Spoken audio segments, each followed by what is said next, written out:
పశ్చిమ గోదావరి జిల్లా పాలకొల్లులో మంత్రి నిమ్మల రామానాయుడు వినూత్న కార్యక్రమం చేపట్టారు. నియోజకవర్గంలో పనిచేస్తున్న ఉపాధి హామీ శ్రామికుల శ్రమ గుర్తించి 45 రోజులు పనిచేస్తున్న శ్రామికులకు భోజనాలు ఏర్పాటు చేస్తారు.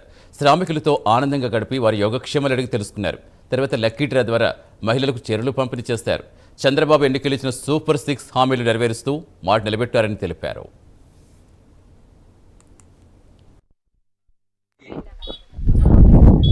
మంచి భోజనం ఏర్పాటు చేయాలనేటువంటి ఆలోచన మొన్న మీతో కలిసి పనిచేస్తున్నప్పుడు మీరు పడేటువంటి శ్రమ ఆ నీళ్ళల్లోనూ ఆ బోధుల్లోనూ ఒక పక్కన సెన్సార్ బెంకులు, ఒక పక్కన నత్త బెంకులు, మరొక పక్కన కాల్పు, మరొక పక్కన వడకాల్పులు, ఇట్లాంటి మధ్యన మీరు చేసేటువంటి పని చూసి నేను మా నాయకులందరికీ కూడా మొన్న 24లో మన కూటమి అధికారంలోకి వచ్చిన తర్వాత ప్రతి గ్రామంలోనూ ఉపాధి హామీ శ్రామికులకి చల్లని మజ్జిగ అందజేయండి అని చెప్పాం. ఆ రకంగా గత సంవత్సరం మన నాయకులందరూ కూడా మీకు అందజేయడం జరిగింది.